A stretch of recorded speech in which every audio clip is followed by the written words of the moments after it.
समाज सुधारक व मानवी मूल्यांचे पुरस्कर्ते महात्मा ज्योतिराव फुले यांच्या जन्माला 11 एप्रिल 2027 रोजी 200 वर्षे पूर्ण होत आहेत। त्या निमित्ताने सन 2026-27 या वर्षात महात्मा फुले यांच्या कार्याचा गौरव करण्यासाठी एक समिती स्थापन करून विविध सामाजिक उपक्रम राबविण्यात येतील व त्यासाठी आवश्यक निधी उपलब्ध करून देण्यात येईल। संत गाडगेबाबा यांचे हे 150वे जयंती वर्ष आहे। त्यानिमित्ताने संत गाडगेबाबा यांचे जन्मस्थळ, कर्मभूमी व अंतिम श्रद्धास्थान या ठिकाणांना एकत्रित जोडून संत गाडगेबाबा तीर्थक्षेत्र सर्किट विकसित करण्यात येईल। ग्रामीण भागाच्या सर्वसमावेशक विकासासाठी प्रमुख राज्यस्तरीय अभियाने एकत्रित करून संत गाडगेबाबा ग्राम समृद्धी अभियान राबविण्यात येईल। तसेच संत गाडगेबाबा उन्नत ग्राम योजनेअंतर्गत 75 गावांमध्ये कृत्रिम बुद्धिमत्तेच्या सहाय्याने नागरिकांचे जीवनमान उंचवण्यासाठी पथदर्शी प्रकल्प राबविण्यात येईल। भारतरत्न डॉक्टर बाबासाहेब आंबेडकर यांच्या महाड, जिल्हा रायगड येथील चौदार तळे सत्याग्रहाच्या शताब्दी वर्षानिमित्त तेथील पायाभूत सोयी सुविधांकरता विकास आराखडा तयार करण्यात येईल। महात्मा फुले, संत गाडगेबाबा व डॉक्टर बाबासाहेब आंबेडकर या महामानवांच्या स्मृतीचे हे विशेष वर्ष लक्षात घेता सन 2026-27 हे वर्ष सामाजिक समता व समरसता वर्ष म्हणून साजरे करण्यात येईल। त्यांच्या कार्याचा गौरव करून विविध सामाजिक उपक्रम राबविण्यासाठी आवश्यक निधी उपलब्ध करून देण्यात येईल। हिंदुहृदय सम्राट बाळासाहेब ठाकरे यांच्या जन्मशताब्दी वर्षपूर्ती निमित्त मी त्यांना अभिवादन करतो। त्यांच्या दादर मुंबई येथील राष्ट्रीय स्मारकाचे पहिल्या टप्प्याचे काम पूर्ण झाले असून दुसऱ्या टप्प्याचे काम जून 2026 पर्यंत पूर्ण करण्याचे नियोजन आहे। तसेच त्यांच्या स्मृतीप्रित्यर्थ काही योजना देखील राज्य सरकार सुरू करणार आहे। त्याच्या सविस्तर माहिती पुढे सांगण्यात येईल। कालच जगद्गुरू संत तुकाराम महाराज बीज सोहळा संपन्न झाला। संत तुकाराम महाराजांना वंदन करून देहू येथील राष्ट्रसंत जगद्गुरू संत तुकाराम महाराजांच्या जन्मस्थानाच्या जतन व संवर्धनासाठी विकास आराखडा हाती घेण्याची मी घोषणा करतो। अध्यक्ष महोदय, हे भाषण करताना माझे मन अत्यंत जड झाले आहे। सर्वाधिक वेळा उपमुख्यमंत्री पद आणि दीर्घकाळ वित्त विभागाची धुरा सांभाळलेले राज्याचे लाडके नेते माननीय अजितदादा पवार आज आपल्यात नाहीत। त्यांच्या जाण्याने राज्याच्या सार्वजनिक जीवनात आणि प्रशासनात कधीही भरून न निघणारी मोठी पोकळी निर्माण झाली आहे। त्यांनी एकूण 11 वेळा राज्याचा अर्थसंकल्प मांडला। अजितदादा व अर्थसंकल्प हे नाते दृढ झाले होते। त्यांच्या करड्या शिस्तीमुळेच महाराष्ट्राची वित्तीय स्थिती कठीण काळातही स्थिर राहिली। काम करणारा माणूस ही त्यांची ओळख आणि त्यांनी दिलेली विकासाची दिशा आजही आपल्याला प्रेरणा देत आहे। त्यांना श्रद्धांजली म्हणून सर्व मान्यवरांची चर्चा करून त्यांच्या व्यक्तिमत्वाला साजेसे भव्य स्मारक उभारण्यात येईल। तसेच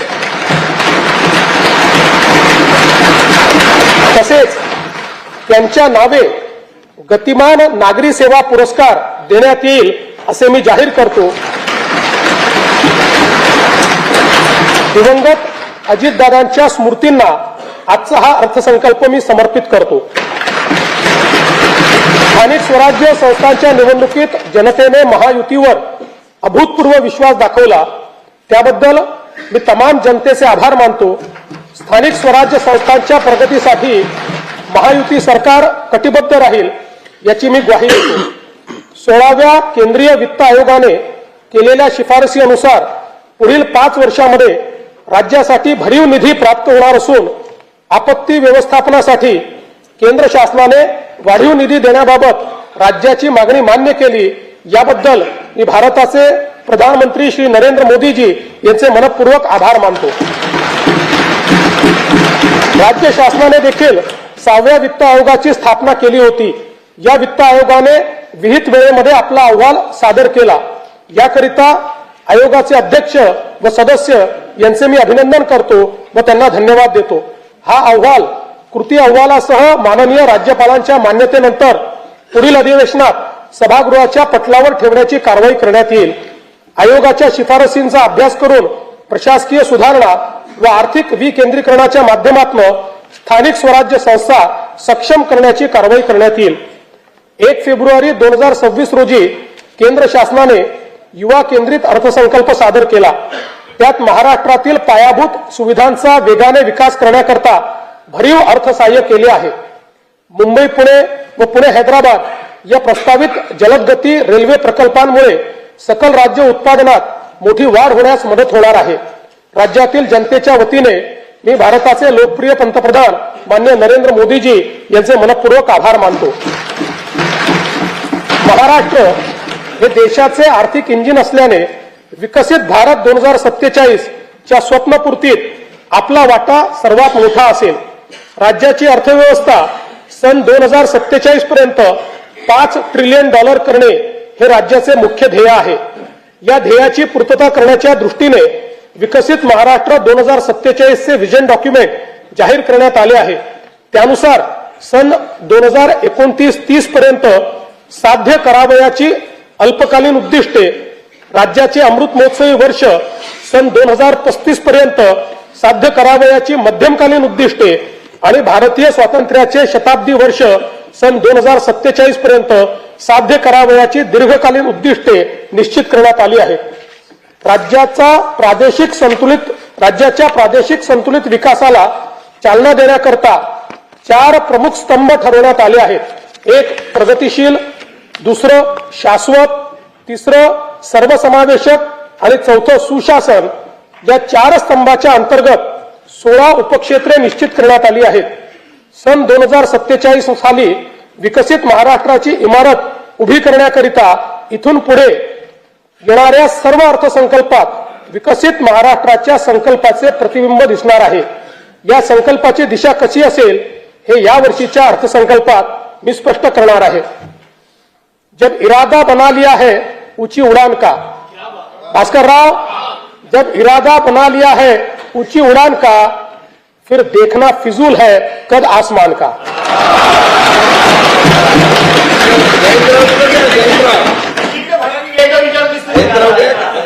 स्तंभ पहिला प्रगतिशील महाराष्ट्र, उपक्षेत्र पहिले कृषी संलग्न क्षेत्र आणि ग्रामीण विकास। राज्याचा कृषी जीडीपी सन 2047 पर्यंत $55 अब्ज वरनं $500 अब्ज वर नेण्याचे उद्दिष्ट ठेवण्यात आले आहे। राज्याचा पोशिंदा बळीराजाला केंद्रस्थानी ठेवून शेतीमालाला जागतिक बाजारपेठ उपलब्ध होण्याकरता 10 ते 15 पिकांसाठी एकात्मिक मूल्य साखळी तयार करण्यात येईल। शेतकऱ्यांना सुलभतेने सेवा देण्याकरता ॲग्रीस्टॅक, महावेद, महाडीबीटी आणि इतर डिजिटल प्लॅटफॉर्म्सद्वारे शेतकऱ्यांसाठी एकात्मिक परिसंस्था निर्माण करण्याचे उद्दिष्ट आहे। महाराष्ट्र आज कृत्रिम बुद्धिमत्ता, AI आणि डिजिटल शेतीमध्ये देशात आघाडीवर आहे। महाविस्तार AI या प्लॅटफॉर्मवर 30 लाखांहून अधिक शेतकऱ्यांना हवामान अंदाज, पीक सल्ला आणि बाजार भावाची अचूक माहिती मिळत आहे। हा प्लॅटफॉर्म खऱ्या अर्थानं शेतकऱ्यांचा डिजिटल सहकारी आहे। आदिवासी शेतकऱ्यांसाठी आम्ही महाविस्तारमध्ये देहवाली भिली भाषेचा समावेश केला आहे। लवकरच इतर प्रमुख आदिवासी भाषाही यामध्ये जोडल्या जातील। ज्यांच्याकडे स्मार्टफोन नाही अशा शेतकऱ्यांसाठी आम्ही वसुधा ही व्हॉइस सेवा सुरू केली आहे। या फोन कॉलवरच पिकांचे आरोग्य आणि कीड व्यवस्थापनाचा सल्ला दिला जात आहे। Agriculture data exchange and sandbox आणि राज्यातील 4ही कृषी विद्यापीठांमध्ये artificial intelligence innovation and incubation centre स्थापन करण्यात येत आहे। यामुळे कृषी स्टार्टअप्सला मोठी चालना मिळेल।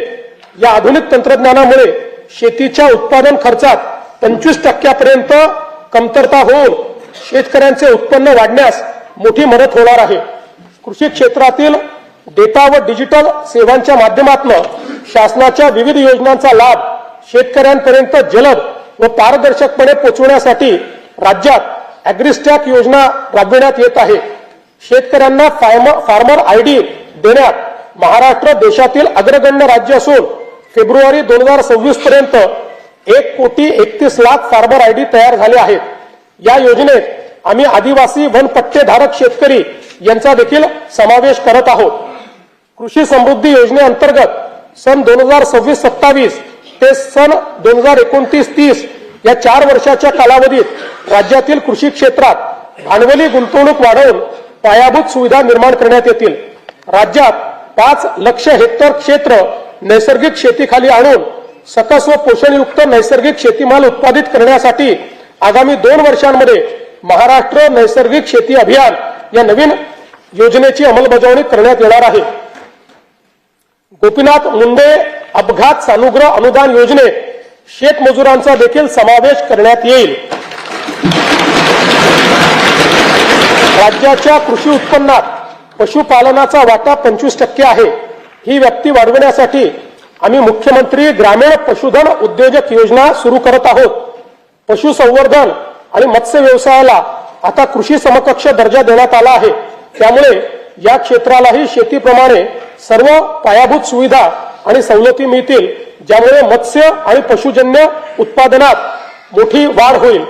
संयुक्त राष्ट्र संघटनेने हे वर्ष आंतरराष्ट्रीय महिला शेतकरी वर्ष म्हणून घोषित केले आहे। त्यानिमित्त महिला गोपालक, कुक्कुटपालक आणि शेळीपालकांसाठी आम्ही विशेष प्रोत्साहनपर कार्यक्रम राबविणार आहोत।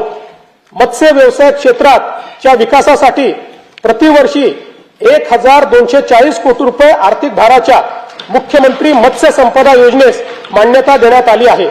या योजनेमुळे राज्यातील मच्छीमारांचे आर्थिक व सामाजिक विकासाबरोबरच पायाभूत सुविधा निर्मितीमुळे मत्स्य उत्पादनात वाढ होणार आहे। मुख्यमंत्री ग्राम सडक योजना टप्पा 1 अंतर्गत 97% कामे 30,000 किलोमीटरपेक्षा जास्त पूर्ण झाली असून उर्वरित कामे मार्च 2026 पर्यंत पूर्ण करण्याचे नियोजन आहे।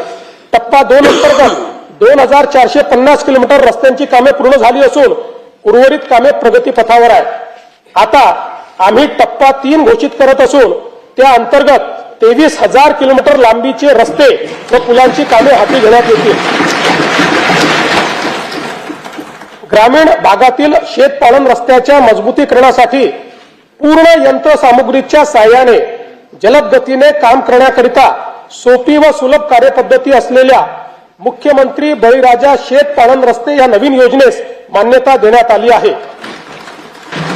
प्रधानमंत्री ग्राम सडक या योजनेचा भाग 1 व 2 अंतर्गत 99% कामे 26,758 किलोमीटर रस्ते व 782 पूल पूर्ण झाली आहेत। प्रधानमंत्री ग्राम सडक योजनेचा भाग 3 अंतर्गत 6,331 किलोमीटर लांबीचे 393 रस्त्यांच्या कामापैकी 5,086 किलोमीटर लांबीची 6,673 कामे तसेच 223 पुलांच्या कामांपैकी 57 पुलांची कामे पूर्ण झाली आहेत। उर्वरित कामे प्रगतीपथावर आहेत। प्रधानमंत्री ग्राम सडक योजना भाग 4 अंतर्गत लोकवस्तीशी न जोडलेल्या वाड्या वस्त्या बारमाही रस्त्याने जोडण्याची कामे हाती घेण्यात येणार आहेत। प्रधानमंत्री आवास योजना ग्रामीण टप्पा 2 अंतर्गत सन 2024-25 व 25-26 करिता 27,87,000 मंजूर घरकुलांपैकी 3,57,000 घरकुले पूर्ण झाली असून उर्वरित घरकुलांची कामे प्रगतीपथावर आहेत। या योजनेअंतर्गत आतापर्यंत 33,410 कोटी रुपये इतका खर्च करण्यात आला आहे। प्रधानमंत्री आवास योजना शहरी व ग्रामीण अंतर्गत बांधण्यात येणाऱ्या घरांवर रूफटॉप सोलर लावण्यासाठी अतिरिक्त अनुदान उपलब्ध करून ऊर्जा स्वावलंबन साध्य करण्यात येणार आहे। पीएम जनमन आवास योजनेअंतर्गत 54,129 घरकुलांना मंजूर देण्यात आली असून 17,929 घरकुलांचे बांधकाम पूर्ण झाले आहे। उपक्षेत्र 2 उद्योग राज्यातील उद्योग क्षेत्राचे स्थूल उत्पन्न सन 2047 पर्यंत $123 अब्ज वरून $1,500 अब्ज पर्यंत वाढविण्याचे उद्दिष्ट आहे। त्याकरिता उच्च क्षमता असलेल्या क्षेत्रांकरिता मूल्य साखळी निर्माण करणे, प्रत्येक उदयोन्मुख जिल्ह्यात मोठे औद्योगिक समूह उभारण्यात येणार आहेत। तसेच सूक्ष्म लघु व मध्यम उद्योगासाठी अर्थसहाय्य देऊन महाराष्ट्र हे जागतिक उत्पादनाचे केंद्र बनविण्यात येणार आहे। राज्याचे नवीन औद्योगिक गुंतवणूक व सेवा धोरण 2025 जाहीर करण्यात आले आहे। 2047 पर्यंत उद्योग क्षेत्राचा स्थूल राज्य उत्पन्नातील वाटा 30% पर्यंत नेण्याचे आमचे ध्येय आहे। यासाठी इन्व्हेस्ट महाराष्ट्र हा एकसंघ डिजिटल प्लॅटफॉर्म विकसित केला जात आहे। थेट परकीय गुंतवणुकीत महाराष्ट्र देशात अव्वल आहे। राज्यात प्रत्येक जिल्ह्यात सूक्ष्म लघु व मध्यम उद्योग केंद्रे स्थापन केली जातील। या धोरणातून सुमारे 50 लाख प्रत्यक्ष रोजगार निर्माण होईल। याकरिता सूक्ष्म व लघु उद्योगासाठी आयुक्तालय व सेवा क्षेत्रासाठी आयुक्तालय स्थापन करण्याची मी घोषणा करीत आहे। केंद्र शासनाकडून नवी दिल्ली येथे आयोजित राष्ट्रीय एक जिल्हा एक उत्पादन पुरस्कार 2025 सोहळ्यामध्ये महाराष्ट्र राज्याला सुवर्ण पुरस्काराने सन्मानित करण्यात आले आहे। तसेच राज्यातील रत्नागिरी, नागपूर, अमरावती, अकोला व नाशिक या जिल्ह्यांना राष्ट्रीय पुरस्कार प्राप्त झाले आहेत। नीती आयोगाकडून जाहीर करण्यात आलेला निर्यात सिद्धता निर्देशांक 2024 यामध्ये महाराष्ट्र राज्याला प्रथम स्थान प्राप्त झाले आहे। महाराष्ट्र बांबू उद्योग धोरण 2025 जाहीर करण्यात आले आहे। या अंतर्गत 50,000 कोटीपेक्षा जास्त रकमेची गुंतवणूक आकर्षित करण्यात येणार असून 5 लाख प्रत्यक्ष आणि अप्रत्यक्ष रोजगार निर्माण करण्याचे उद्दिष्ट आहे। एशियाई विकास बँक अर्थसहाय्यित सुमारे 4,271 कोटी रुपयांच्या बांबू विकास प्रकल्पाअंतर्गत औष्णिक विद्युत प्रकल्पात बांबू बायोमासचा वापर वाढविणे तसेच GIS, ब्लॉकचेन, टिश्यू कल्चर इत्यादीच्या माध्यमातून बांबू मूल्य साखळीचा विकास करण्याचे नियोजन आहे। स्टील हब म्हणून उदयास येत असलेल्या गडचिरोली जिल्ह्यात लोह खनिजावर आधारित विशाल व अतिविशाल स्टील उद्योगांच्या माध्यमातून सुमारे 2,62,000 कोटी रुपये गुंतवणूक व 70,000 पेक्षा जास्त रोजगार निर्मिती अपेक्षित आहे। गडचिरोली जिल्ह्यातील खनिज संपत्तीची वाहतूक सुरळीत होण्याकरता आणि जिल्ह्याच्या विकासाला गती देण्याच्या दृष्टीने रस्ते विकास कार्यक्रम हाती घेण्यात आला आहे। तसेच जिल्ह्यातील जैवविविधता संवर्धनासाठी विशेष मोहीम हाती घेण्यात आली असून 5 कोटी वृक्ष लागवड करण्यात येते आहे। राज्यातील नवीन महाराष्ट्र रत्ने व आभूषणे धोरण 2025 जाहीर करण्यात आले आहे। या अंतर्गत 1 लाख कोटी रुपयाची गुंतवणूक व 5 लाख रोजगार निर्मिती करण्याचे उद्दिष्ट निश्चित करण्यात आले आहे। उपक्षेत्र तिसरे सेवा क्षेत्र राज्यात सेवा क्षेत्राचे स्थूल उत्पन्न सन 2047 पर्यंत $312 अब्ज वरून $3,000 अब्ज पर्यंत नेण्याचे महत्वाकांक्षी उद्दिष्ट ठेवण्यात आले आहे। मुंबई आणि पुण्याला $50 अब्ज मीडिया टेक आणि AVGC केंद्र बनवणे, 30 लाखाहून अधिक रोजगार निर्मिती करण्यासाठी जागतिक क्षमता केंद्र स्थापन करणे तसेच नव उपक्रम शहरांची उभारणी करण्याचे उद्दिष्ट ठेवण्यात आले आहे। महाराष्ट्र राज्याला अॅनिमेशन, गेमिंग आणि व्हिज्युअल इफेक्ट्स AVGC क्षेत्रात जगात अव्वल बनवण्यासाठी AVGC XR धोरण 2025 जाहीर केले आहे। याद्वारे राज्यात 295 पेक्षा जास्त स्टुडिओ, विशेष पार्क्स आणि स्टार्टअप्सला प्रोत्साहन दिले जाईल। मागील वर्षी केंद्र व राज्य शासन यांच्या संयुक्त विद्यमाने मुंबईत जागतिक दृकश्राव्य मनोरंजन परिषद वेव्स यशस्वीपणे संपन्न झाली। या क्षेत्रातील उच्च दर्जाच्या शिक्षणासाठी मुंबईमध्ये केंद्र सरकारच्या मदतीने Indian institute of creative technology सुरू करण्यात आली आहे। विकसित महाराष्ट्र 2047 या दृष्टिकोनाशी सुसंगत महाराष्ट्र जागतिक क्षमता केंद्र GCC धोरण 2025 तयार करण्यात आले आहे। मला सांगताना आनंद वाटतो की महाराष्ट्रातील पुणे हे GCC साठी देशातील सर्वाधिक पसंतीचे स्थान ठरत आहे। राज्यात या धोरणाच्या माध्यमातून 400 नवीन जागतिक क्षमता केंद्र स्थापन करण्यात येणार असून 4 लाख उच्च कुशल नोकरीच्या संधी निर्माण करण्याचे उद्दिष्ट आहे। उपक्षेत्र चौथे पर्यटन राज्यात येणाऱ्या पर्यटकांची संख्या सन 2047 पर्यंत वार्षिक 16 कोटीहून 38 कोटीपर्यंत वाढवण्याचे उद्दिष्ट आहे।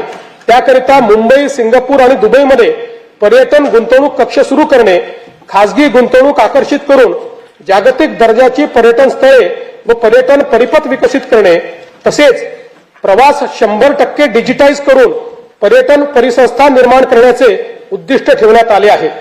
महाराष्ट्र पर्यटन विकास महामंडळाच्या सुवर्ण महोत्सवी वर्षानिमित्त निवडक 50 पर्यटन स्थळी पायाभूत सुविधा अत्याधुनिक करण्यासाठी प्रादेशिक पर्यटन विकास योजनेतून प्राधान्याने निधी उपलब्ध करून देण्यात येईल।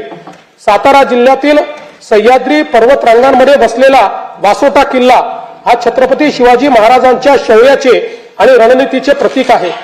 पर्यटकांच्या सुरक्षित, सुलभ व पर्यावरणपूरक प्रवेशाकरता मुनावळे ते वासोटा किल्ला रोपवे प्रकल्प करण्याचे नियोजित करण्यात आले आहे। नाशिक येथे रामकाल पथ विकास प्रकल्पाअंतर्गत करण्यात येणारी कामे प्रगतीपथावर आहेत। राज्यातली तिसरी चित्रनगरी नवरगाव तालुका रामटेक जिल्हा नागपूर येथे विकसित करण्यात येणार आहे। रामटेक येथे रामसृष्टी व कालिदास सृष्टी उभारण्यात येईल।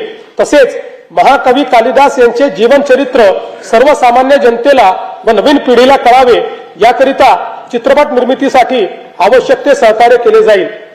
देशातील एकूण 12 ज्योतिर्लिंगांपैकी राज्यात असलेल्या 5 ज्योतिर्लिंगांच्या तीर्थक्षेत्र विकास आराखड्याची प्रभावी व तात्काळ अंमलबजावणी करण्यासाठी भारतीय प्रशासकीय सेवेतील 5 वरिष्ठ अधिकाऱ्यांकडे नियमित आढावा, समन्वय व नियंत्रण करण्याची जबाबदारी सोपवण्यात आली आहे। पंढरपूर मंदिर विकास आराखड्याच्या पहिल्या टप्प्यातील कामे पूर्णत्वाच्या मार्गावर असून पुढील विकास कामांचे नियोजन प्रगतीत आहे। महानुभाव पंथीयांच्या विविध धार्मिक स्थळांच्या ठिकाणी पायाभूत सुविधांचा विकास करण्याची कामे प्रगतीपथावर असून त्याकरिता आवश्यक निधी उपलब्ध करण्यात येईल। स्तंभ दुसरा, शाश्वत उपक्षेत्र पहिले, शाश्वत शहरी विकास 2047 पर्यंत राज्याची नागरी लोकसंख्या 70% होणार असून स्थूल राज्य उत्पन्नात या घटकाचे 75 ते 80% योगदान असणार आहे। राज्यात शाश्वत शहरी विकास करण्याकरता 10 पेक्षा जास्त सक्षम प्रादेशिक विकास प्राधिकरणे स्थापन करणे, 50 पेक्षा अधिक सुनियोजित बहुउपयोगी शहरी समूह विकसित करणे, वाहतूक केंद्रित विकास तसेच शहरी स्थानिक स्वराज्य संस्थांच्या सेवा 100% डिजिटाइज करण्याचे नियोजन आहे। मुंबई महानगर प्रदेशाची अर्थव्यवस्था 2030 पर्यंत $140 अब्ज वरनं $300 अब्ज पर्यंत नेण्याचे उद्दिष्ट ठेवण्यात आले आहे। वडाळा येथे जागतिक दर्जाचे स्टार्टअप आणि इनोव्हेशन हब स्थापन करण्यासाठी 130 एकर जमीन वाटप करण्यात आली आहे। मुंबई अहमदाबाद बुलेट ट्रेन मार्गातील ठाणे ते तलासरी मधील 3 स्थानकाचे काम 2027 अखेर पूर्ण होणार आहे। बुलेट ट्रेन प्रकल्पाद्वारे निर्माण होणाऱ्या आर्थिक मूल्याचा फायदा घेण्यासाठी विरार, बोईसर आणि ठाणे बुलेट ट्रेन स्थानकाभोवतीच्या क्षेत्राच्या विकासाकरता बृहद आराखडा तयार करण्यात येईल। अटल बिहारी वाजपेयी शिवडी नावासेवा अटल सेतू परिसरात तिसरी मुंबई 3.0 विकसित करण्यात येईल। या अंतर्गत कर्नाळा साई चिरनेर, रायगड पेण आणि नवी मुंबई आंतरराष्ट्रीय विमानतळ अधिसूचित क्षेत्र ही ग्रीनफील्ड विकास केंद्रे म्हणून विकसित करण्याचे नियोजन आहे। वाढवण जिल्हा पालघर जवळ 4थी मुंबई विकसित करण्याचे नियोजित असून त्या अंतर्गत लॉजिस्टिक्स आणि वेअर हाऊसिंगसाठी विकास केंद्रे निर्माण करण्यात येतील। झोपडपट्टी पुनर्वसन प्राधिकरणामार्फत मुंबई महानगर प्रदेशातील 20 लाख झोपडपट्टी धारकांच्या घरांच्या पुनर्विकासासाठी तसेच भाडे तत्वावरील घरांसह 10 लाख परवडणारी घरे विकसित करण्यासाठी बृहद आराखडा तयार करण्यात येत आहे। मुंबई महानगर प्रदेशात नवीन बेकायदेशीर बांधकामे होणार नाहीत याची खात्री करण्यासाठी GIS आधारित मॅपिंगचा वापर करून नो न्यू स्लम फ्रेमवर्क विकसित करण्यात येणार आहे। सदर फ्रेमवर्क पुढे इतर शहरात देखील लागू करण्यात येईल। केंद्र शासनाकडून नीती आयोगामार्फत देशभरातील निवडक क्षेत्रांचा आर्थिक वाढीचा रोडमॅप तयार करण्यात येत आहे। मुंबई महानगराच्या धर्तीवर पुणे, नाशिक, नागपूर व छत्रपती संभाजीनगर ग्रोथ हब प्रकल्पाचा विकास आराखडा तयार करण्यात येणार आहे। नागपूर शहराच्या आर्थिक वाढीला चालना देण्यासाठी नवीन नागपूर म्हणून व्यापार व वित्तीय केंद्र विकसित करण्यात येणार आहे। नागपूर शहराच्या विकास व विस्ताराला चालना देण्यासाठी नागपूर रिंग रोडला देखील मान्यता देण्यात आली आहे। उपक्षेत्र दुसरे, वाहतूक व माल पुरवठा व्यवस्थापन राज्यात सन 2047 पर्यंत प्रवासी व माल वाहतुकीकरता सलग संपर्क जाळे निर्माण करण्यासाठी 1200 किलोमीटर लांबीचे मेट्रो मार्ग तसेच 6000 किलोमीटर पेक्षा जास्त द्रुतगती मार्ग विकसित करण्याचे नियोजन आहे। मुंबई, पुणे व नागपूर शहरामध्ये एकूण 490 किलोमीटर लांबीच्या मेट्रो मार्गिका उभारण्याचे काम हाती घेण्यात आले असून त्यापैकी 173 किलोमीटर लांबीच्या मार्गिका वाहतुकीसाठी खुल्या करण्यात आल्या आहेत। तसेच आगामी वर्षात 50 किलोमीटर लांबीच्या मार्गिका वाहतुकीसाठी खुल्या करण्याचे नियोजन आहे। सन 2029 पर्यंत आणखी 165 किलोमीटर लांबीच्या मेट्रो मार्गिका या सुरू करण्यात येणार आहेत। वडाळा ते gateway of India Mumbai metro मार्गिका 11 हा 23,487 कोटी रुपये किमतीचा पूर्णतः भूमिगत प्रकल्प हाती घेण्यात आला आहे। या प्रकल्पाचा विस्तार धारावी पुनर्वसन प्रकल्पातून पुढे वांद्रे उपनगरीय स्थानक व वांद्रे टर्मिनस पर्यंत करण्याचे नियोजन आहे। मुंबई विमानतळ आणि नवी मुंबई विमानतळ यांना जोडणारा मुंबई मेट्रो मार्ग 8 हा 22,862 कोटी रुपये किमतीचा प्रकल्प हाती घेण्यात येणार आहे। तळोजा ते खांदेश्वर नवी मुंबई मेट्रो मार्ग 2 या 5,575 कोटी रुपये किमतीच्या प्रकल्पामुळे नवी मुंबई विमानतळापर्यंत वाहतूक व्यवस्थेत लक्षणीय सुधारणा होईल। रस्त्यावरील वाहतूक कोंडी दूर करण्यासाठी मुंबई आणि पुणे शहरात भुयारी मार्गांचे जाळे उभारण्याचा शासनाचा मानस आहे। मुंबई शहरातील ऑरेंज गेट पूर्व मुक्त मार्ग ते मरीन ड्राईव्ह दरम्यान भुयारी मार्ग प्रकल्पाच्या लॉन्चिंग शाफ्टचे बांधकाम पूर्ण झाले आहे। हा प्रकल्प डिसेंबर 2028 पर्यंत पूर्ण करण्याचे नियोजन आहे। मुंबईतील पूर्व आणि पश्चिम परिसराला जोडणाऱ्या गोरेगाव मुलुंड या भुयारी मार्गाच्या पहिल्या टप्प्याचे काम अंतिम स्तरावर आहे। ठाणे ते बोरिवली या 18,838 कोटी रुपये किमतीच्या भुयारी मार्गाचे काम प्रगतीपथावर असून जून 2028 पर्यंत तो पूर्ण करण्याचे नियोजन आहे।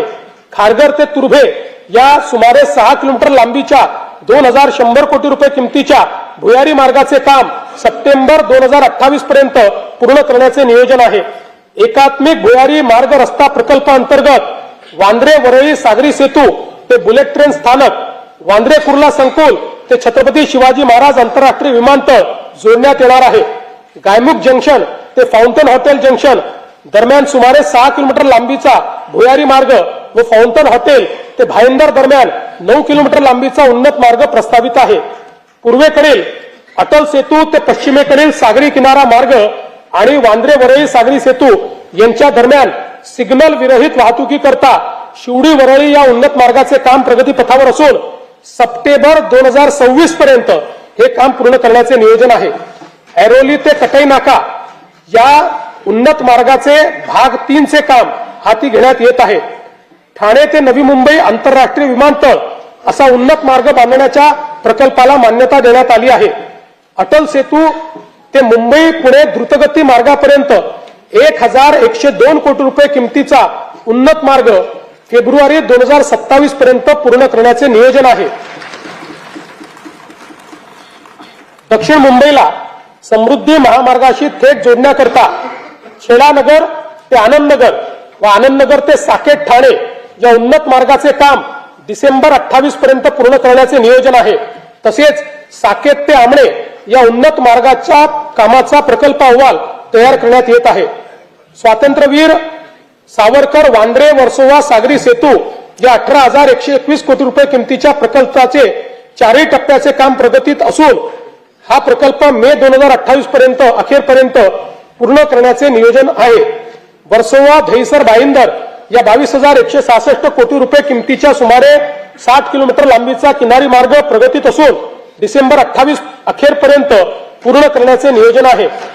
मुंबई वाढवण द्रुतगती जोडणी करण्याकरता उत्तम ते विरार या सुमारे 58,754 कोटी रुपये किमतीच्या सागरी सेतूचे काम हाती घेण्यात येत आहे।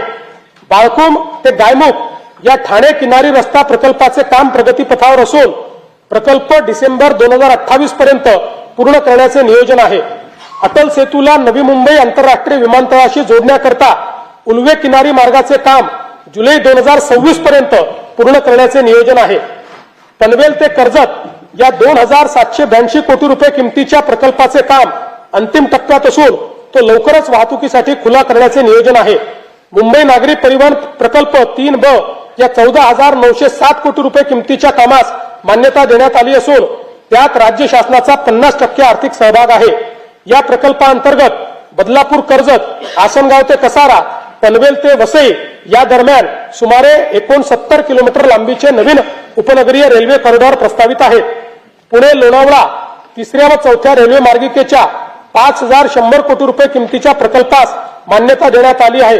या प्रकल्पाचा पिंपरी चिंचवड, आकुर्डी आणि तळेगाव या औद्योगिक पट्ट्यांना थेट लाभ होईल. पुणे महानगर मेट्रो रेल्वे प्रकल्प टप्पा 2 मधील खडकवासला स्वारगेट, हडपसर खराडी मेट्रो मार्गिकेच्या उपमार्गिका हडपसर ते लोणी काळभोर आणि हडपसर बस डेपो ते सासवड रोड या प्रकल्पास मान्यता देण्यात आली आहे. पुण्यातील रामवाडी ते वाघोली दरम्यान 11 किलोमीटर लांबीच्या मेट्रो प्रकल्पास देखील मान्यता देण्यात आली आहे. येरवडा ते कात्रज आणि हिंजवडी ते सिंहगड रोड या 54 किलोमीटर दुहेरी भुयारी मार्गाचा व्यवहार्यता अहवाल तयार करण्यात येत आहे. राज्यातील विविध रेल्वे प्रकल्पांसाठी 50% राज्य हिश्श्यासाठी आवश्यक निधी उपलब्ध करून देण्यात आला आहे. महाराष्ट्र अमृतकाल रस्ते विकास योजना 2025 ते 47 अंतर्गत राज्यातील रस्त्यांचा टप्प्याटप्प्याने विकास केला जाईल. या योजनेत 6272 किलोमीटरचे द्रुतगती मार्ग, 14919 किलोमीटरचे राज्य व जिल्हा मार्ग तसेच 4247 किलोमीटरचे पर्यटन परिपथ समाविष्ट आहेत. ही योजना महाराष्ट्राला $5 ट्रिलियन अर्थव्यवस्थेकडे नेण्यासाठी महत्वाची ठरणार आहे. पवनार जिल्हा वर्धा ते पत्रादेवी जिल्हा सिंधुदुर्ग या शक्तीपीठ महामार्गाच्या कोल्हापूर व सिंधुदुर्ग जिल्ह्यातील सुधारित संरेखनास मान्यता देण्यात आली असून भूसंपादनाची कारवाई अंतिम टप्प्यात आहे. कल्याण जिल्हा ठाणे ते लातूर पर्यंत ग्रीनफील्ड द्रुतगती महामार्ग उभारण्याचे प्रस्तावित असून त्याच्या संरेखनाची कारवाई सुरू आहे. राज्यातील 1000 पेक्षा अधिक लोकसंख्या असलेल्या महत्वाचं आहे राज्यातील 1000 पेक्षा अधिक लोकसंख्या असलेल्या गावांना कॉन्क्रीट रस्त्याने जोडण्यात येईल असे मी घोषित करत आहे. त्यासाठी एशियाई विकास बँकेच्या सहाय्याने 4500 कोटी रुपये किमतीचा कार्यक्रम राबविण्यात येणार आहे. राज्यातील विदर्भात पूर्व विभागातील नैसर्गिक खनिज संपत्तीने समृद्ध असलेल्या भागाचा सर्वांगीण विकासाच्या दृष्टीने नागपूर गोंदिया, भंडारा गडचिरोली, नागपूर चंद्रपूर या प्रवेश नियंत्रित शीघ्र संचार द्रुतगती महामार्गांच्या कामास मान्यता देण्यात आली आहे. वाढवण बनगाला देखील समृद्धी महामार्गाने जोडण्याकरता तवा ते भरवीर माल वाहतूक कॉरिडॉरच्या कामास मान्यता देण्यात आली आहे. पुणे ते शिरूर हे 53 किलोमीटर लांबीचे 7514 कोटी रुपये किमतीचे उन्नत मार्गाचे काम मंजूर करण्यात आले आहे. तळेगाव चाकण हा 6499 कोटी रुपये किमतीचा 25 किलोमीटर लांबीचा उन्नत मार्ग व चाकण शिक्रापूर या 5232 कोटी रुपये किमतीच्या 28 किलोमीटर लांबीच्या रस्त्याच्या 6 पदरीकरणाची कामे हाती घेण्यात आली आहेत. पुणे ते छत्रपती संभाजीनगर जलद व सुलभ प्रवासासाठी शिरूर ते छत्रपती संभाजीनगर या 192 किलोमीटर लांबीच्या 14886 कोटी रुपये किमतीच्या ग्रीनफील्ड महामार्गाचा प्रकल्प अहवाल तयार करण्यात येत आहे. छत्रपती संभाजीनगर विमानतळ ते वाळुंज MIDC दरम्यान उन्नत मार्गाचे काम 2 टप्प्यामध्ये करण्यात येईल. हडपसर यवत या 5262 कोटी रुपये किमतीच्या 31.50 किलोमीटर लांबीच्या 6 पदरी रस्त्याचे काम हाती घेण्यात आले आहे. नवी मुंबई आंतरराष्ट्रीय विमानतळावरून देशांतर्गत विमानसेवा 25 डिसेंबर 2025 पासून सुरू झाली आहे. छत्रपती संभाजीराजे आंतरराष्ट्रीय विमानतळ पुरंदर पुणेकरिता विशेष हेतू प्राधिकरणाची स्थापना करण्यास मान्यता देण्यात आली असून भूसंपादनाची प्रक्रिया अंतिम टप्प्यात आहे. गडचिरोली येथे ग्रीनफील्ड विमानतळासाठी भूसंपादनाची प्रक्रिया सुरू करण्यात आलेली आहे. लातूर, बारामती व अमरावती येथील विमानतळाच्या ठिकाणी रात्रीच्या उडाणाकरता सुविधा उपलब्ध करून देण्यात येणार आहे. शिर्डी, नाशिक, छत्रपती संभाजीनगर, अमरावती, अकोला, रत्नागिरी, यवतमाळ व कराड विमानतळांच्या विस्तारीकरणाची कामे सुरू करण्यात येत आहेत. मुंबई महानगर प्रदेशातील वाढत्या वाहतूक कोंडीला पर्यायी पर्यावरणपूरक स्वस्त उपाय म्हणून सध्याचे जलमार्गांचे 125 किलोमीटरचे जाळे 340 किलोमीटर पर्यंत विस्तारण्यात येणार आहे. त्यामुळे रेडिओ क्लब येथील नवीन जेटी प्रकल्प डिसेंबर 2027 पर्यंत पूर्ण करण्याचे नियोजन आहे. देशातील सर्वात मोठे बंदर म्हणून उदयास येत असलेल्या पालघर जिल्ह्यातील वाढवण बंदर प्रकल्पाकरिता राज्य हिस्सा म्हणून आवश्यक निधी टप्प्याटप्प्याने उपलब्ध करून देण्यात येणार आहे. मच्छीमारांच्या अडचणी व गरजा लक्षात घेता पालघर जिल्ह्यातील सातपाटी येथे आधुनिक मत्स्य बंदर विकसित करण्याचा प्रकल्प हाती घेण्यात आला आहे. या प्रकल्पामुळे बोटींसाठी सुरक्षित थांबा, वादळी वाऱ्यापासून संरक्षण आणि आधुनिक सोयी सुविधा उपलब्ध होणार असून त्याद्वारे मत्स्य उत्पादनात भरीव वाढ होणार आहे. वाढवण बंदर प्रकल्पातून 12 लाखाहून अधिक थेट रोजगार निर्मिती होणार आहे. वाढवणच्या आसपासच्या सुमारे 44 गावांमधील स्थानिक तरुणांना रोजगार देण्यासाठी वाढवण बंदर कौशल्य विकास कार्यक्रम राबविण्यात येत आहे. राज्य शासनाने महाराष्ट्र राज्य जहाज बांधणी, जहाज दुरुस्ती व जहाज पुनर्वापर धोरण 2025 जाहीर केले आहे. या धोरणाअंतर्गत मरीन शिपयार्ड क्लस्टर विकसित करण्यात येणार असून ग्रीनफील्ड जहाज बांधणी क्लस्टर प्रकल्पासाठी आवश्यक तरतूद करण्यात येणार आहे. उपक्षेत्र तिसरे ऊर्जा आणि शाश्वतता सन 2047 पर्यंत 75% स्वच्छ ऊर्जा मिळवण्याचे राज्याचे उद्दिष्ट आहे. यासाठी राज्यात सौर, पवन आणि हरित हायड्रोजन प्रकल्पांना चालना दिली जात आहे. मुख्यमंत्री बळीराजा मोफत वीज योजनेअंतर्गत 7.5 हॉर्स पॉवर पर्यंतच्या कृषी ग्राहकांना वीज बिलामध्ये 100% सवलतीच्या अनुषंगाने योजनेच्या अंमलबजावणीपासून तर फेब्रुवारी 2026 पर्यंत 32,756 कोटी रुपये वितरित केले आहेत आणि सन 2026-27 मध्येही ही योजना सुरूच राहणार आहे आणि त्याकरता 20,000 कोटी रुपये एवढा निधी आरक्षित करण्यात आलेला आहे. मुख्यमंत्री सौर कृषी वाहिनी 2.0 अंतर्गत एकूण 16,000 मेगावॅट सौर ऊर्जा क्षमता स्थापित करण्याचे उद्दिष्ट ठरविण्यात आले आहे. त्यामुळे राज्यातील 100% कृषी पंप ग्राहकांना दिवसा वीज पुरवठा करण्याचा उद्देश साध्य होणार आहे. या योजनेअंतर्गत आतापर्यंत 3,449 मेगावॅट क्षमता कार्यान्वित झाली असून डिसेंबर 26 पर्यंत सुमारे 10,000 मेगावॅट अतिरिक्त क्षमता ही निर्माण होणार आहे. प्रधानमंत्री कुसुम घटक ब योजनेअंतर्गत मागेल त्याला सौर कृषी पंप योजनेअंतर्गत एकूण 6,63,324 सौर कृषी पंप स्थापित करण्यात आले आहेत. कुसुम घटक ब योजनेच्या अंमलबजावणीमध्ये महाराष्ट्र राज्य हे देशात प्रथम क्रमांकावर आहे. मला सांगण्यास आनंद वाटतो की मागेल त्याला सौर कृषी पंप योजनेअंतर्गत डिसेंबर 2025 या एकाच महिन्यात 45,911 इतके सौर कृषी पंप बसवून महाराष्ट्र राज्याची गिनीज बुक ऑफ वर्ल्ड रेकॉर्डमध्ये नोंद झाली आहे. प्रधानमंत्री सूर्यघर मोफत वीज योजनेची अंमलबजावणी देशात राज्य दुसऱ्या क्रमांकावर आहे. आतापर्यंत 4,57,000 घरगुती ग्राहकांनी 1,735 मेगावॅट पेक्षा जास्त क्षमतेचे रूफटॉप सोलर स्थापित केले आहेत. या ग्राहकांना 3,200 कोटी रुपये सबसिडीचा लाभ देण्यात आलेला आहे. 0 ते 100 युनिट वीज वापरणाऱ्या ग्राहकांसाठी स्वयंपूर्ण महाराष्ट्र आवासीय रूफटॉप सोलर योजना स्मार्ट योजना मंजूर केली आहे. या योजनेत 5 लाख लाभार्थ्यांसाठी 635 कोटी रुपयांचे अनुदान राज्य शासन देणार आहे. राज्याची पुढील 10 वर्षाची स्वच्छ व पर्यावरणपूरक ऊर्जेची गरज विचारात घेता महाराष्ट्र नवीनीकरणीय ऊर्जा आणि ऊर्जा साठवणूक धोरण 2025 ते 35 जाहीर करण्यात आले आहे. त्या अंतर्गत सन 2029 पर्यंत 50% आणि 35 पर्यंत 65% हरित ऊर्जा प्राप्त करून घेण्याचे उद्दिष्ट आहे. या धोरणामुळे राज्यात 3 लाख कोटी रुपयाची गुंतवणूक अपेक्षित असून राज्याला वस्तू व सेवा कराच्या माध्यमातून 15,600 कोटी रुपयाचे उत्पन्न मिळणार आहे.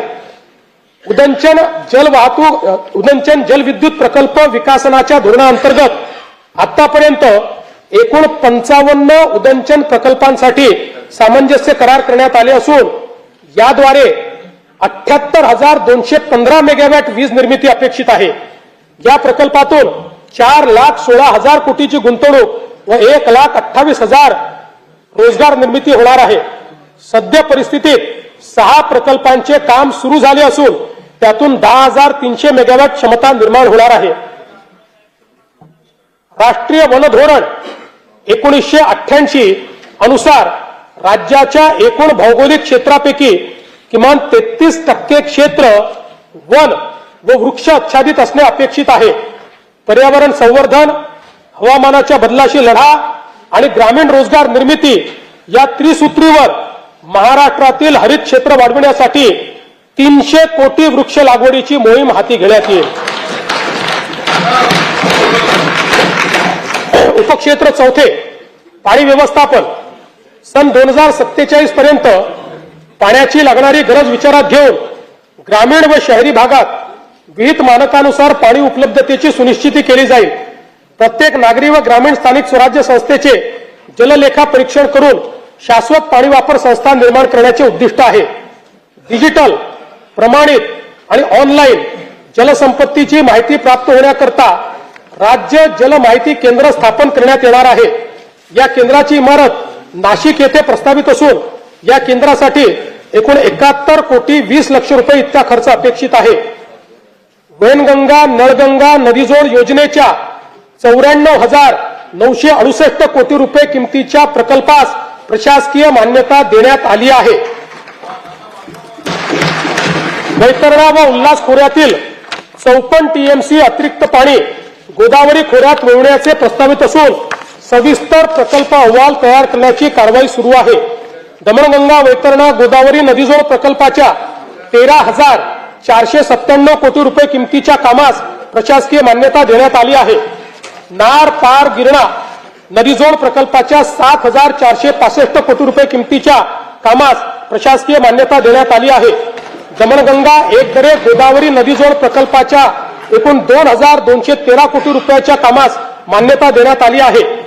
बारामती व पुरंदर तालुक्यातील अवर्षण प्रवण भागातील क्षेत्रास पिण्यासाठी व सिंचनासाठी पाणी उपलब्ध करून देण्याकरता निराकरा नदीजोड प्रकल्प राबविण्यात येईल। कोल्हापूर व सांगली जिल्ह्यातील पूर्व अन्य धोके निवारणासाठी जागतिक बँकेच्या सहाय्याने 2,240 कोटी रुपये किमतीचा महाराष्ट्र राज्य प्रतिसादक्षम विकास कार्यक्रम राबविण्यास मान्यता देण्यात आली आहे। या अंतर्गत कृष्णा खोऱ्यातले पुराचे पाणी भीमा खोऱ्यातील पश्चिम महाराष्ट्र व मराठवाड्यातील दुष्काळग्रस्त भागाकडे वळविण्याच्या कामाचा समावेश करण्यात आला आहे।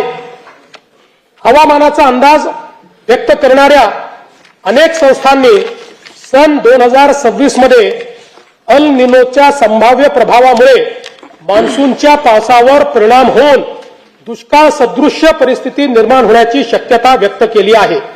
गंभीर आहे आपल्याकरता। या दृष्टीने पिण्याचे पाणी राखून ठेवणे तसेच जलयुक्त शिवार अभियान आणि जलसंधारण योजनाच्या माध्यमातून पाण्याचे संवर्धन व वैरण विकासाकरिता प्राधान्याने उपाययोजना करण्यात येत आहे। जागतिक बँकेच्या सहाय्याने राज्यातील शहरांमध्ये 5,860 कोटी रुपये किमतीचा महाराष्ट्र नागरी जलपुरवठा सांडपाणी व्यवस्थापन व पुनर्वापर प्रकल्प राबविण्याचे नियोजन आहे। या कार्यक्रमाअंतर्गत नागरी सांडपाण्यावर 100% प्रक्रिया करून प्रभावी पुनर्वापर करण्यात येणार आहे। स्तंभ 3 सर्वसमावेशक उपक्षेत्र 1 सामाजिक न्याय व कल्याण विजन डॉक्युमेंट 2047 द्वारे सर्वसमावेशक विकास साधताना समाजाच्या प्रत्येक घटकाच्या उन्नतीसाठी प्रयत्न करण्यात येत आहेत। सर्व बालकांसाठी सुरक्षित आणि पोषणक्षम वातावरणाची हमी, महिला नेतृत्वाखालील उद्योजकता वाढविणे, ज्येष्ठ नागरिकांना आरोग्यदायी, सुरक्षित व सन्मानजनक जीवनाची खात्री तसेच शाश्वत व वैविध्यपूर्ण उपजीविका निर्माण करण्याचे उद्दिष्ट आहे। महत्वाचा विषय पाणी पिऊन घेतो। पाणी कुठे ठेवलं माझं?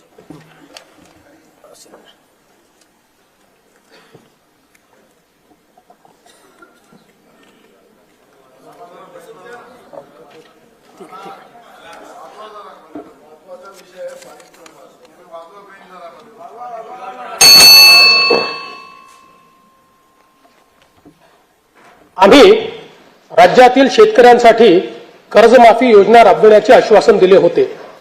त्याकरिता समिती गठीत केली आहे.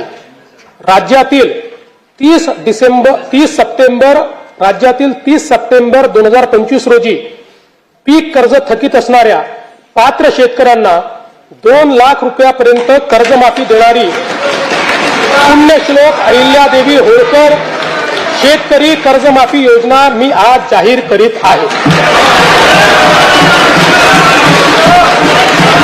नानाभाऊ, राज्यातील नानाभाऊंना ऐकायचं एक मिनिट. राज्यातील 30 सप्टेंबर 2025 रोजी पीक कर्ज थकीत असणाऱ्या पात्र शेतकऱ्यांना 2 लाख रुपयापर्यंत कर्जमाफी देणारी पुण्यश्लोक अहिल्यादेवी होळकर शेतकरी कर्जमाफी योजना मी आज जाहीर करत आहे.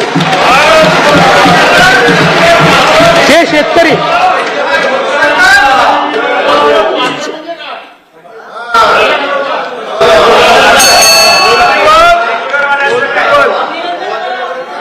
तुम्ही पण जाहीर केलं तर पात्रच म्हटलं होतं, पात्रच म्हणावं लागतं, अपात्राला देता येत नाही. ऐका पुढे, अजून संपलं नाहीये. अरे अजून संपलं नाही, थांबा रे बाबा. शांत बसा, शांत बसा. जे शेतकरी कर्ज घेऊन नियमित परतफेड करतात अशा शेतकऱ्यांना प्रोत्साहन देण्याच्या हेतूने नियमित कर्ज परतफेड केलेली असल्यास अशा पात्र शेतकऱ्यांना 50,000 रुपयापर्यंत प्रोत्साहनपर लाभ देण्यात येईल. कर्जमाफी तसेच प्रोत्साहनपर लाभ देण्याबरोबर कोकणाला हे जास्त महत्वाचं आहे, कारण कोकणातले लोक सगळे कर्ज परत करतात. कर्जमाफी तसेच प्रोत्साहनपर लाभ देण्याबरोबरच राज्यातील बँकिंग यंत्रणा सक्षम असावी यासाठी समितीच्या शिफारसीतील निकषानुसार निर्णय घेण्यात येईल. शेतकरी वारंवार कर्जबाजारी न होता त्याला कायमस्वरूपी कर्जमुक्त करण्याचा शासनाचा संकल्प असून याबाबत समितीच्या शिफारसी अनुसार दीर्घकालीन उपाययोजना करण्यात येत आहेत. अनुसूचित जाती घटकांच्या सर्वांगीण विकासासाठी राजश्री शाहू महाराज शिष्यवृत्ती योजना, विद्यार्थी वसतिगृहे, भारतरत्न डॉक्टर बाबासाहेब आंबेडकर कृषी स्वावलंबन योजना, लोक साहित्यरत्न लोकशाहीर अण्णाभाऊ साठे नागरी वस्ती सुधार योजना इत्यादी योजना राबविण्यात येत आहेत.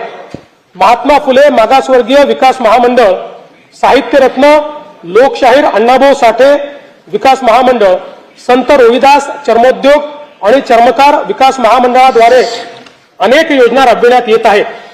सन 2026-27 मध्ये अनुसूचित जाती घटक कार्यक्रमाअंतर्गत 23,150 कोटी रुपये इतका नियतव्यय प्रस्तावित आहे.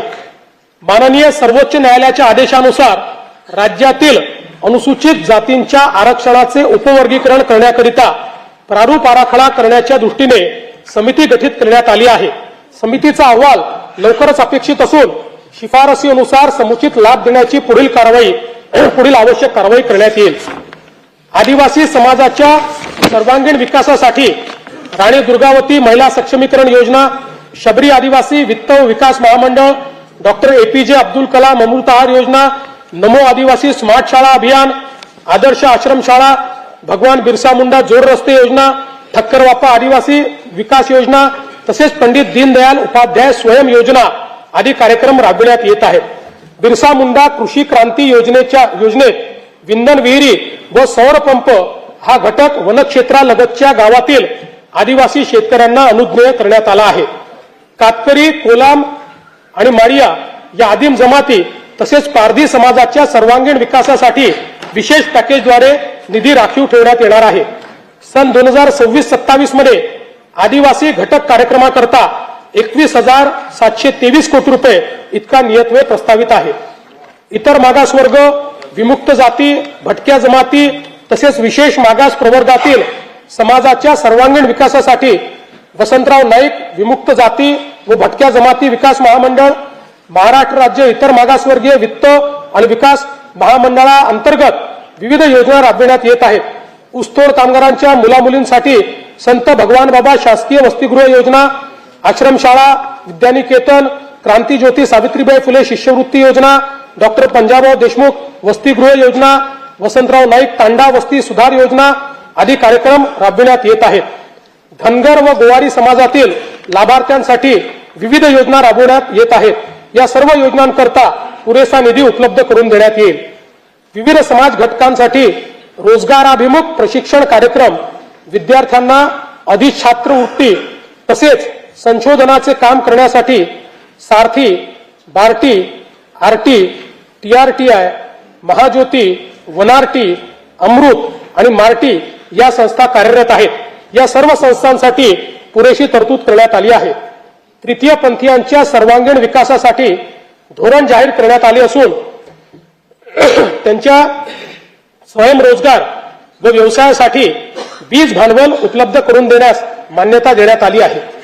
दिव्यांग व्यक्तींना गुणवत्तापूर्ण व्यावसायिक कौशल्य प्रशिक्षण देऊन रोजगारक्षम करण्याकरता व स्वावलंबन वाढवण्यासाठी राज्यात 36 कौशल्य विकास व उद्योजकता विकास केंद्रे स्थापन करण्यात येणार असून तसेच दिव्यांग लाभार्थ्यांना देण्यात येणारे अर्थसहाय्य यापूर्वीच महिना 1,500 वरून 2,500 रुपयापर्यंत करण्यात आले आहे. दिव्यांगांना शासकीय लाभाच्या सर्व सेवा सुविधा एकाच प्लॅटफॉर्मवर देण्यासाठी दिव्यांग सहाय्यक संकेतस्थळ कार्यान्वित करण्यात आले आहे. दिव्यांगांकरता जिल्हा वार्षिक योजनेअंतर्गत 1% निधी राखून ठेवण्याकरिता निकष निश्चित करण्यात आले आहेत. केंद्र शासनाने जुने सर्व कामगार कायदे पुनर्रचित करून 4 नवीन कामगार संहिता अंमलात आणल्या आहेत. राज्यातील कामगारांचे हित जोपासण्याकरता या कामगार संहितांची राज्यात प्रभावीपणे अंमलबजावणी करण्यात येईल. राज्याच्या संतुलित, सर्वांगीण व गतिमान विकासासाठी आकांक्षित जिल्हा व आकांक्षित तालुका कार्यक्रमाचा राज्य योजनेअंतर्गत विस्तार करण्यात येत आहे. सध्याच्या गडचिरोली, नंदुरबार, धाराशिव व वाशिम या आकांक्षित जिल्ह्यांसोबत हिंगोली, जालना, पालघर, बीड व धुळे आणि परभणी या 6 नवीन आकांक्षित जिल्ह्यांचा समावेश करण्यात येईल. या 10 जिल्ह्यातील 77 तालुके तसेच उर्वरित जिल्ह्यातील 100 आकांक्षित तालुक्यांचा गतिमान विकास करण्यात येणार आहे. सिंधुदुर्ग व रत्नागिरी या दोन जिल्ह्यांच्या सर्वांकष विकासासाठी सिंधुरत्न समृद्धी योजना सन 2024-25 पर्यंत 3 वर्षासाठी राबविण्यात आली होती. पुढील 3 वर्षाकरता सिंधुरत्न समृद्धी योजना 2.0 प्रस्तावित करण्यात येत आहे. कोकण विभागातील साखळ बांधणी व दुरुस्तीसाठी विशेष कार्यक्रम हाती घेण्यात येईल. येणाऱ्या 8 मार्च रोजीच्या जागतिक महिला दिनानिमित्त राज्यातील सर्व लाडक्या बहिणींना मी शुभेच्छा देतो. मुख्यमंत्री माझी लाडकी बहीण ही योजना अशीच सुरू राहणार आहे व या योजनेकरता आवश्यक ती भरीव तरतूद करण्यात आलेली आहे.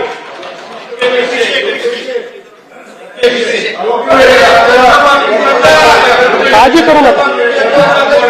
तुमच्या मनातली एक एक गोष्ट आम्हीच पूर्ण करतोय, आम्हीच करत राहणार आहे. फक्त कोर्टात जाऊ नका, योजनेच्या विरुद्ध कोर्टात जाऊ नका.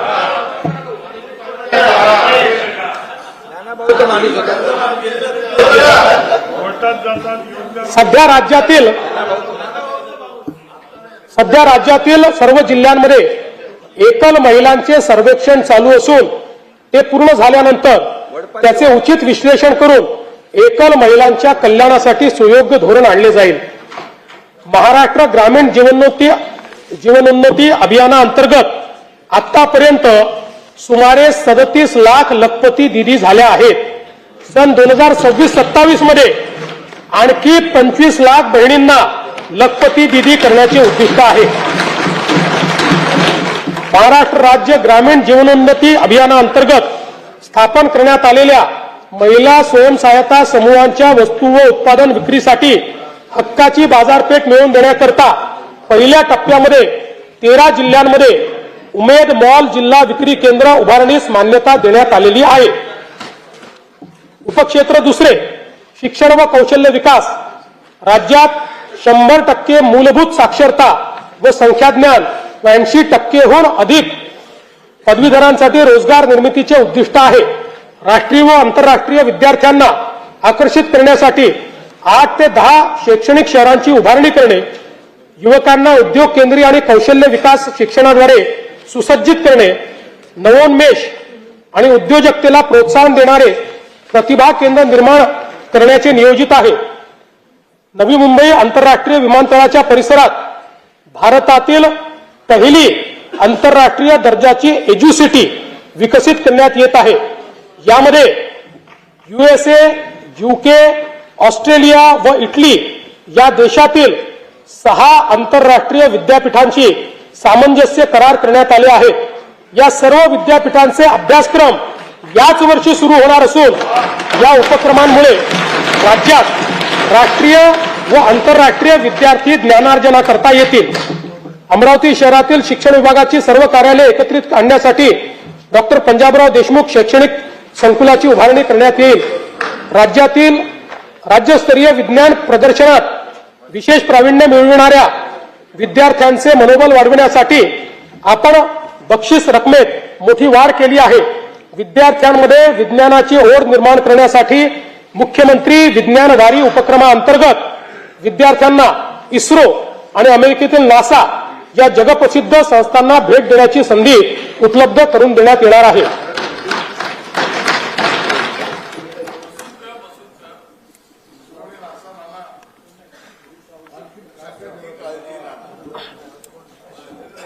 जागतिक बँकेच्या सहकार्याने आपण दक्ष हा महत्वाकांक्षी प्रकल्प राबवत असून या अंतर्गत महिमा Maharashtra agency for holistic international mobility and advancement या संस्थेची स्थापना केली जाईल. या माध्यमातून आपल्या तरुणांना परदेशातील नोकऱ्यांसाठी आवश्यक भाषा कौशल्य प्रशिक्षण आणि आर्थिक मार्गदर्शन दिले जाईल. राज्यातील समुपदेशन सेवांचा विस्तार व अधिक संघटित व्यवस्था निर्माण करण्यासाठी 36 नवदिशा केंद्रे स्थापन करण्यात येतील. मला सांगताना अभिमान वाटतो की केंद्र सरकारच्या आकडेवारी अनुसार महाराष्ट्र आज देशाचे स्टार्टअप कॅपिटल ठरले आहे.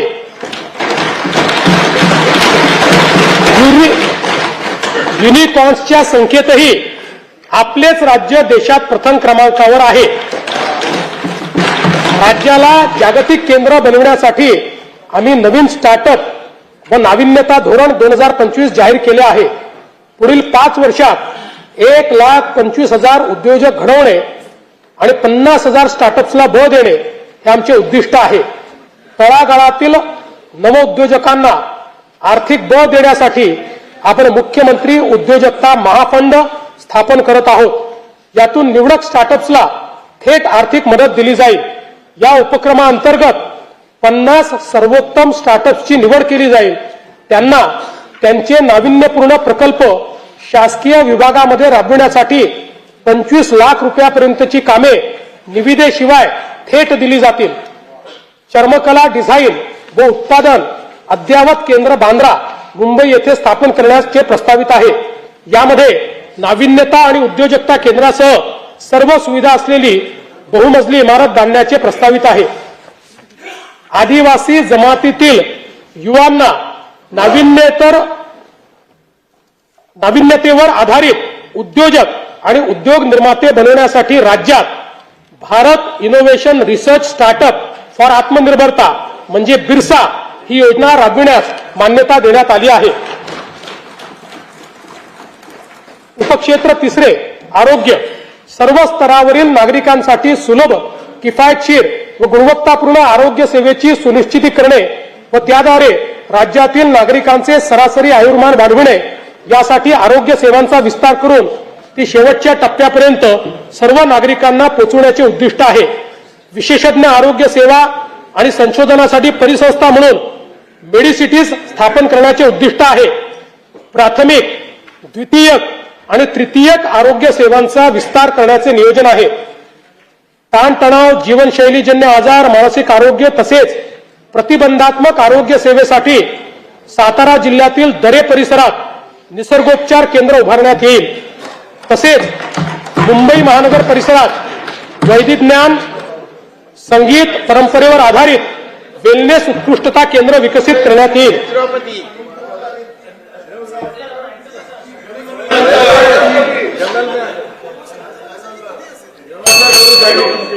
तुम्ही भेट द्यायला या म्हणजे तुम्हाला समजेल. कर्करोग, मधुमेह व हृदयविकार यासारख्या आजारांचे लवकर निदान करण्याकरता एशियाई विकास बँकेच्या सहाय्यतेतून ग्रामीण भागात दरवर्षी तपासणी मोहीम राबविण्यासाठी 4,500 कोटी रुपये किमतीची प्रगती योजना प्रस्तावित आहे. राज्यातील 29 महानगरपालिका, 247 नगर परिषदा आणि 147 नगरपंचायतीमध्ये राष्ट्रीय आरोग्य कार्यक्रम व आरोग्य विभागाच्या सर्व गुणवत्तापूर्ण सुविधा देण्याकरता समन्वय साधणे व कामकाजाचे संनियंत्रण करण्यासाठी शहरी आरोग्य आयुक्तालयाची स्थापना करण्यास मान्यता देण्यात येत आहे.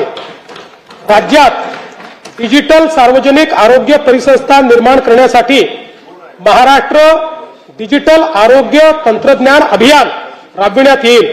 यामुळे रिअल टाइम डॅशबोर्डच्या आधारे प्रभावी निर्णय प्रक्रिया आणि संनियंत्रण करणे शक्य होईल. आयुष्यमान भारत प्रधानमंत्री जनारोग्य योजना व महात्मा फुले जनारोग्य योजनेअंतर्गत उपचार संख्येत 1,356 वरून 2,399 इतकी वाढ करण्यात आलेली आहे. जवळपास 1,000 आजार त्यात वाढवले आहेत. आणि अंगीकृत रुग्णालयाची संख्या 1,792 वरून 4,537 पर्यंत वाढवण्यात आली आहे. या योजनेअंतर्गत जास्त खर्च होणाऱ्या 9 प्रकारच्या अवयव प्रत्यारोपणाच्या उपचारासाठी 22 लाख रुपयेपर्यंतची रक्कम राज्य आरोग्य हमी सोसायटीच्या निधीतून देण्यास मान्यता देण्यात आलेली आहे. 22 लाख रुपयेपर्यंत राज्य सरकार देईल.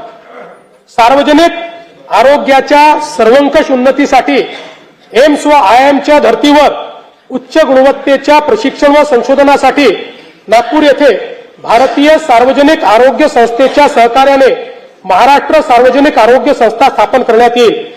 राज्यात 35 शासकीय वैद्यकीय महाविद्यालय कार्यान्वित आहेत. त्यापैकी नव्याने मान्यता दिलेल्या 11 महाविद्यालयांची बांधकामे विविध टप्प्यावर आहे. स्वामी रामानंद तीर्थ ग्रामीण शासकीय वैद्यकीय महाविद्यालय अंबाजोगाई या संस्थेच्या इमारतीच्या एकत्रीकरणाकरता बृहद आराखडा तयार करण्यात आला आहे. राज्यात विविध जिल्हा आरोग्य संस्थांची बळकटीकरणाची कामे सुरू असून त्यासाठी आवश्यक निधी उपलब्ध करून देण्यात येईल. बीड येथील जिल्हा रुग्णालयाच्या विस्तारीकरणासाठी 360 खाटांचे रुग्णालय बांधकाम, नर्सिंग कॉलेज व वसतिगृहाचे काम प्रस्तावित आहे. उपक्षेत्र 4 सॉफ्ट पॉवर. राज्यास भाषा, कला, क्रीडा व संस्कृतीचा समृद्ध वारसा लाभलेला आहे. या बाबीचे जतन, संवर्धन आणि त्याचा प्रसार करणे, सांस्कृतिक वारशाचे महत्त्व विशद करणे, अधिकाधिक प्रसिद्धी देऊन त्यांना आंतरराष्ट्रीय व्यासपीठ उपलब्ध करून देण्याचे उद्दिष्ट आहे. राष्ट्रीय व आंतरराष्ट्रीय दर्जाचे खेळाडू निर्माण करण्याकरिता राज्यातील क्रीडा पायाभूत सुविधा व प्रशिक्षणावर विशेष भर देण्यात येणार आहे. नाशिक व त्र्यंबकेश्वर येथे सन 2027 मध्ये सिंहस्थ कुंभमेळा संपन्न होणार आहे. कुंभमेळ्याच्या आयोजनासाठी प्राधिकरणाची स्थापना करण्यात आली असून नाशिक व त्र्यंबकेश्वर येथे कुंभमेळ्याच्या निमित्त देशभरातून व आणि परदेशातून मोठ्या प्रमाणात भाविक येतील. या कुंभमेळ्याचे सुयोग्य आयोजनासाठी एकात्मिक विकास आराखडा तयार करण्यात आला असून त्याकरता आवश्यक तो सर्व निधी उपलब्ध करून देण्यात येत आहे. या अंतर्गत गोदावरी नदी स्वच्छता, त्र्यंबकेश्वर येथे उपसा योजनेद्वारे अमृत स्नान व पिण्याच्या पाण्याची व्यवस्था, मलनिस्सारण प्रकल्प, घाट सुशोभीकरण व इतर सुशोभीकरणाची कामे प्रगतीपथावर आहेत. नाशिक विमानतळ, Nashik ring road, Nashik railway station, Nashik bus station इत्यादी सर्व पायाभूत सुविधांच्या श्रेणीवर्धनाची कामे पूर्ण करण्याचे नियोजन आहे. युनेस्कोच्या जागतिक वारसा नामांकन प्राप्त 12 किल्ल्यांमध्ये राज्यातील रायगड, राजगड, प्रतापगड, साल्हेर, लोहगड, शिवनेरी, पन्हाळा, खांदेरी, सुवर्णदुर्ग, सिंधुदुर्ग, विजयदुर्ग आणि तामिळनाडू राज्यातील जिंजी या किल्ल्यांचा समावेश आहे. या ऐतिहासिक किल्ल्यांचे जतन करण्याकरता आवश्यक उपाययोजना करण्यात येत आहेत. आंबेगाव बुद्रुक, तालुका हवेली, जिल्हा पुणे येथे शिवसृष्टी प्रकल्पासाठी आणि सिंधुदुर्ग जिल्ह्यातील राजकोट किल्ला परिसर विकासासाठी आवश्यक निधी उपलब्ध करून देण्यात येईल. आंग्रा येथे छत्रपती शिवाजी महाराजांचे स्मारक व पानिपत हरियाणा काला अम येथे मराठा शौर्य स्मारक उभारण्यास मान्यता देण्यात आली आहे. या स्मारकांच्या जागा निश्चितीसाठी संबंधित राज्य सरकारशी समन्वय साधण्यात येत आहे. स्वराज्यासाठी प्राणाची आहुती देणारे छत्रपती संभाजी महाराजांच्या मौजे तुळापूर येथील भव्य स्मारकाचे काम जून 2026 पर्यंत पूर्ण करण्याचे नियोजन आहे. मौजे वडू बुद्रुक येथील समाधी स्थळाचे काम जून 2027 पर्यंत पूर्ण करण्याचे नियोजन आहे. संगमेश्वर जिल्हा रत्नागिरी येथील स्मारकाच्या कामाचा नियोजन आराखडा अंतिम टप्प्यात असून हे काम देखील लवकरच हाती घेण्यात येईल. छत्रपती संभाजी महाराज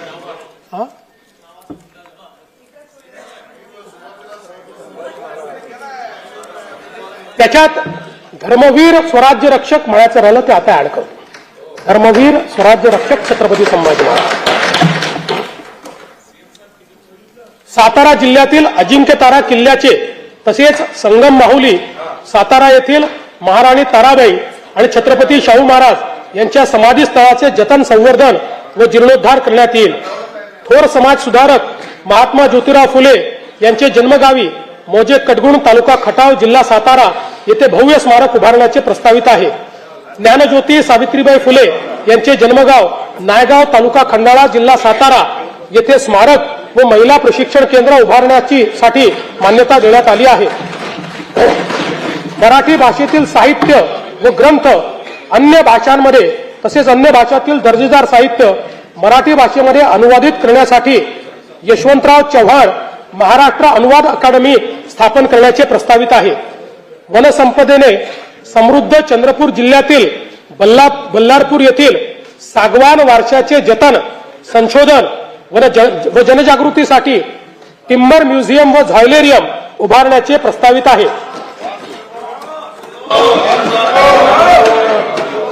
सन 2036 मध्ये होणाऱ्या ऑलिम्पिक स्पर्धांचे आयोजन करण्यासाठी भारत प्रयत्नशील आहे. राज्यातून जास्तीत जास्त खेळाडूंनी ऑलिम्पिकमध्ये सहभाग नोंदवावा याकरिता मिशन लक्ष्यवेध योजनेअंतर्गत athletics, badminton, boxing, weightlifting, hockey, कुस्ती, archery, shooting, rowing, sailing, lawn tennis व टेबल टेनिस या 12 खेळांचे राज्य स्तरावर 8 हाय परफॉर्मन्स सेंटर सुरू करण्यात आले आहेत. आणखी 4 अशाच प्रकारचे केंद्र सुरू करण्यात येतील. विभाग स्तरावर 25 क्रीडा उत्कृष्टता केंद्रे व जिल्हा स्तरावर 96 क्रीडा गुणवत्ता विकास केंद्रे सुरू करण्यात येतील. राज्य, विभाग, जिल्हा व तालुकास्तरीय क्रीडा संकुलाच्या विकासासाठी आवश्यक निधीची तरतूद करण्यात आली आहे. स्तंभ 4 सुशासन व गतिमानता. उपक्षेत्र 1 प्रशासन. आर्थिक व सामाजिक गरजानुसार प्रशासकीय व्यवस्थेची पुनर्रचना करणे. अधिकारी कर्मचारी यांचे सेवा प्रवेश नियम ते निवृत्तीपर्यंत सेवा प्रक्रिया स्वयंचलित पद्धतीने करणे आणि कृत्रिम बुद्धिमत्तेचा आणि खासगी क्षेत्राच्या साहाय्याने नागरी सेवा पुरविण्यात अव्वल राज्याचा दर्जा प्राप्त करण्याचे आपले ध्येय आहे. विकसित महाराष्ट्र 2047 कडे वाटचाल करीत असताना पारदर्शक, गतिमान आणि उत्तरदायी सुशासनाचे उद्दिष्ट साध्य करणे आवश्यक वाटते. त्याकरिता प्रशासकीय विभागांचे सेवा प्रवेश नियमांचे एकत्रीकरण, प्रमाणीकरण आणि सुलभीकरण करण्यात आले आहे. महायुती सरकार स्थापन झाल्यानंतर आतापर्यंत 1,20,000 पदभरती करण्यात आली असून पुढील कालावधीत टप्प्याटप्प्यात महाराष्ट्र लोकसेवा आयोग व इतर यंत्रणाच्या माध्यमातून आणखी 75,000 पदांची पदभरती करण्यात येणार आहे.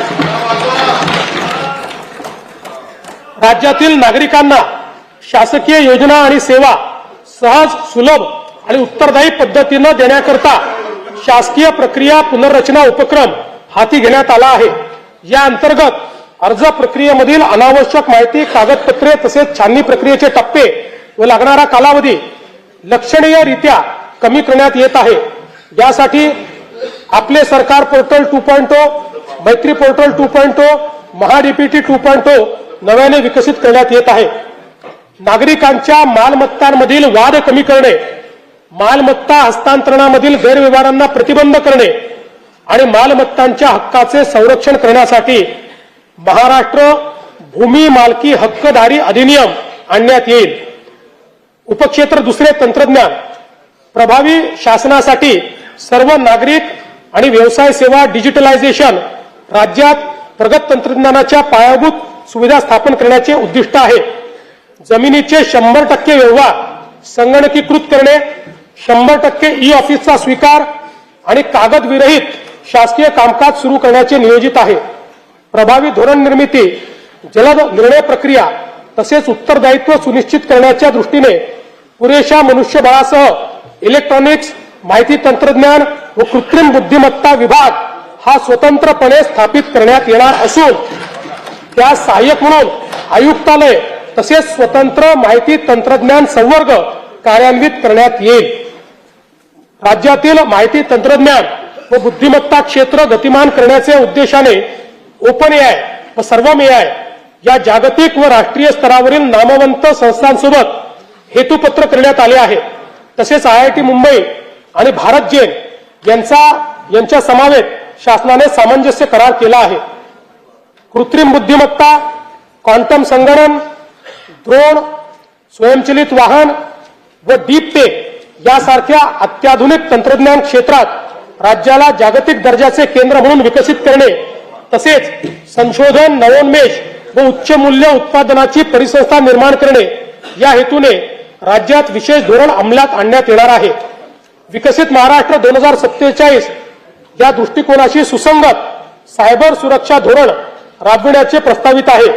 राज्याला सुरक्षित, विश्वासार्ह आणि भविष्यासाठी सज्ज असे डिजिटल राज्य बनवणे हे या धोरणाचे प्रमुख उद्दिष्ट आहे.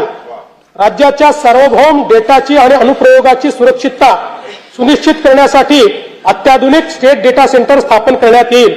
राज्यात महाराष्ट्र जिओ टेक्नॉलॉजी ऍप्लिकेशन सेंटरची स्थापना करण्याचा निर्णय घेण्यात आला आहे.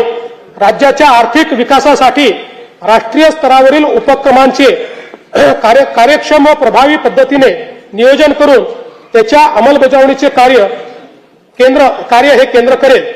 उपक्षेत्र 3 सुरक्षा, गुन्हे तपासणी तसेच आपत्ती प्रतिरोधकता व रस्ते सुरक्षा सक्षम करणे हे उद्दिष्ट साध्य करण्याकरता अद्ययावत फौजदारी कायदे संहितेच्या अंमलबजावणीस गती देण्यात येत आहे.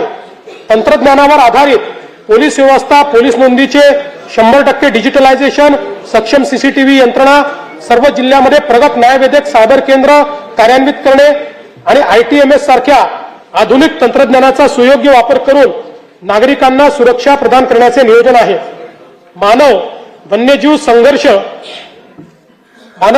संघर्ष निवारणाकडे राज्य शासनाने गांभीर्याने लक्ष दिले असून या समस्येवर कायमस्वरूपी तोडगा काढण्यासाठी विविध उपाययोजना राबविण्यात येणार आहेत. वन्यजीवांच्या हालचालीची पूर्वसूचना देण्यासाठी कृत्रिम बुद्धिमत्ता प्रणालीचा वापर, रात्रीच्या गस्तीसाठी विशेष थर्मल ड्रोन आणि कमांड अँड कंट्रोल सेंटर आणि सौर कुंपण योजना यासाठी निधी उपलब्ध केला जाईल. जे मध्ये बोलत असतील त्यांचे पैसे कट करले जातात. मग इकडेच बघितलं, इकडे नाही, मध्ये कट, त्यांचं बजेट कट केलं जाईल.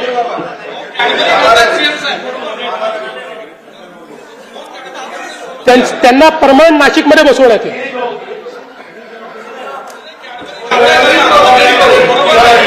विकसित महाराष्ट्र 2047 उपक्रमाअंतर्गत स्मार्ट पोलिसिंग आणि न्यायदानासाठी अत्याधुनिक तंत्रज्ञानाचा वापर वाढविण्यासाठी महाराष्ट्र पोलीस दलाकरता बॉडी वोर्न कॅमेरा उपलब्ध करून देण्याबाबतची कारवाई 3 वर्षात टप्प्याटप्प्याने करण्यात येईल. राज्यात 21 पथदर्शी फिरती न्यायवेधक वाहने लोकार्पित करण्यात आली असून सायबर सुरक्षा स्थिती आणि नागरिकांची सुरक्षा सुधारण्याकरता महाराष्ट्र सायबर गुन्हे सुरक्षा महामंडळ कार्यान्वित करण्यात आले आहे. नैसर्गिक व मानवनिर्मित आपत्तीचे सौम्यीकरण करण्यासाठी संशोधनात्मक अभ्यासपूर्ण व्यवस्थापनाकरता राज्यात राज्य आपत्ती व्यवस्थापन संस्था मिहान नागपूर येथे स्थापित करण्यास मान्यता देण्यात आली आहे. राष्ट्रीय आपत्ती प्रतिसाद दलाच्या धर्तीवर राज्य आपत्ती प्रतिसाद दलाची स्थापना करून त्यांच्या 4 तुकड्या स्थापन करण्यास मान्यता देण्यात आली आहे. उपक्षेत्र 4 वित्त, डर मुझे भी लगा फासला देखकर, डर मुझे भी लगा फासला देखकर, पर मैं बढ़ता गया रास्ता देखकर. खुद ब खुद मेरे नजदीक आती गई मेरी मंजिल मेरा हौसला देखकर।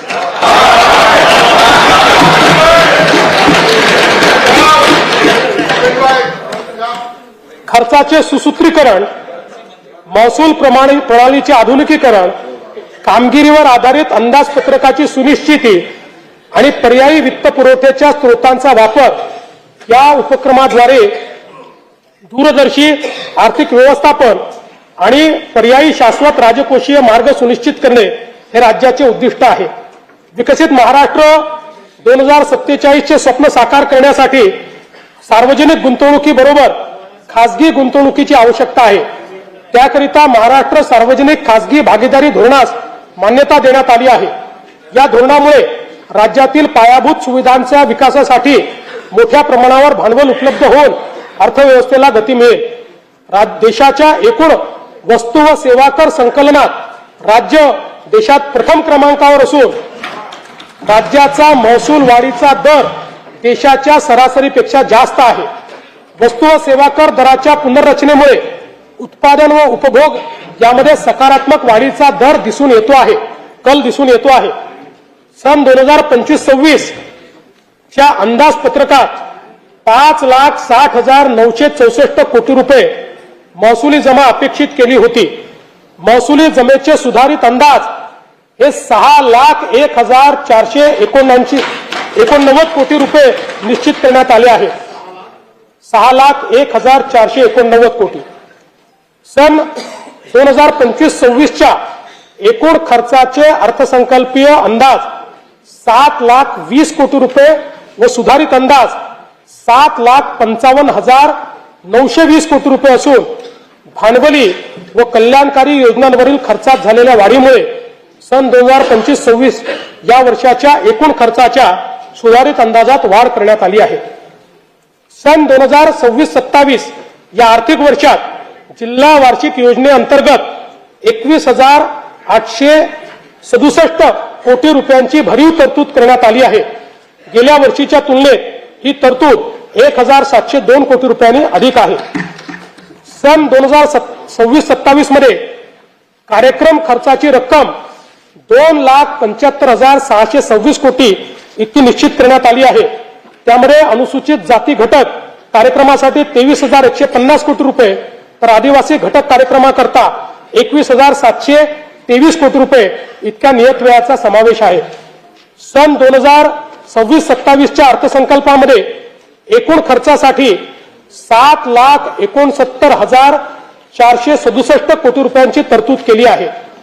सन 2026-27च्या अर्थसंकल्पामध्ये महसुली जमा 6,16,099 कोटी रुपये तर महसुली खर्च 6,56,651 कोटी रुपये अंदाजित केला आहे।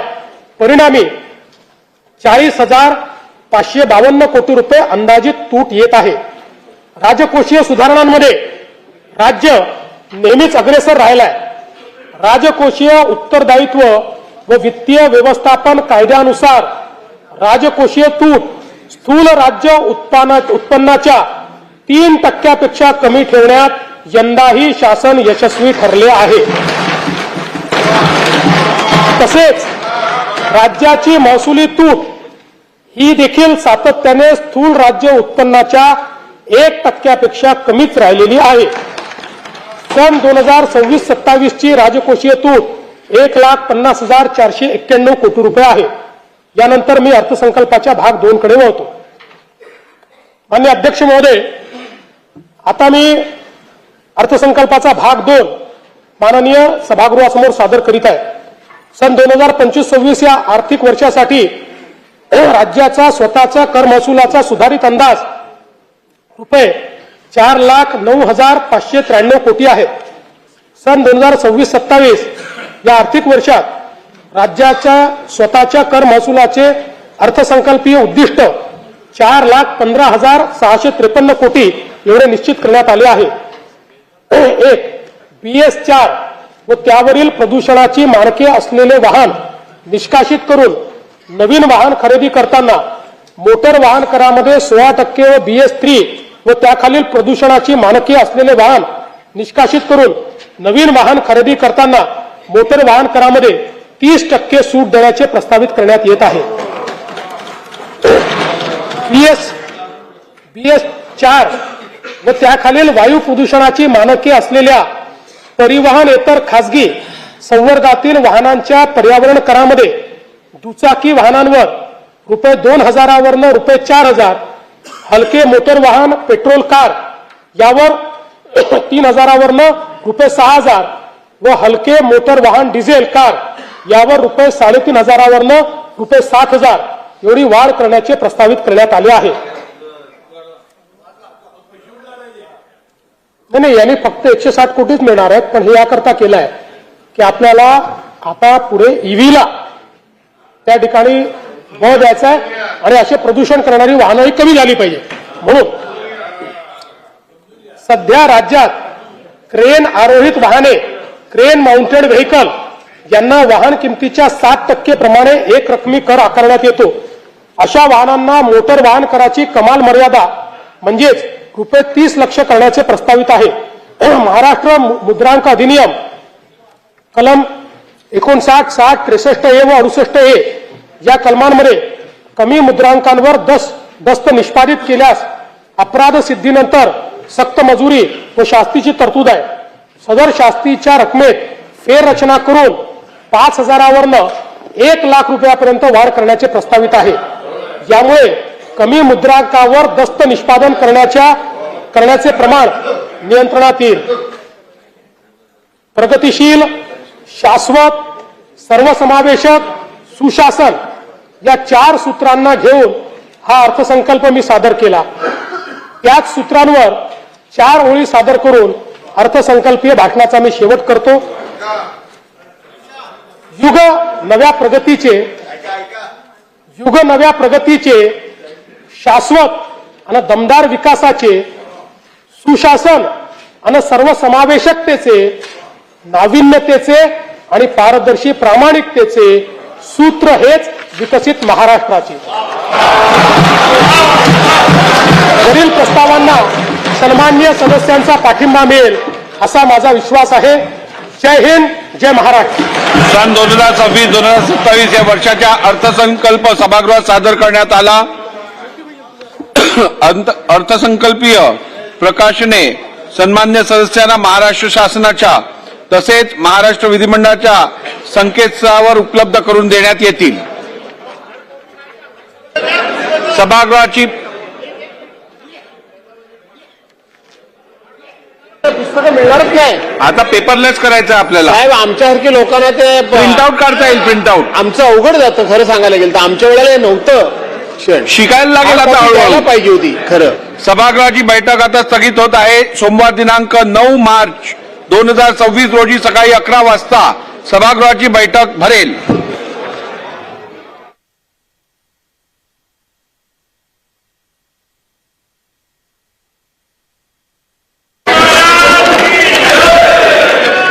माननीय मुख्यमंत्री सन 2026-27 अर्थसंकल्प सादर करतील.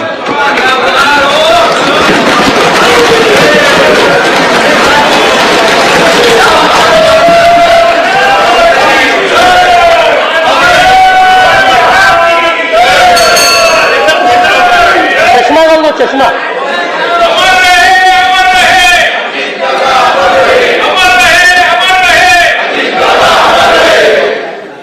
माननीय अध्यक्ष महोदय, मी आज या सभागृहासमोर सन 2026-27 या वर्षाचा अर्थसंकल्प सादर करण्याकरता उभा आहे.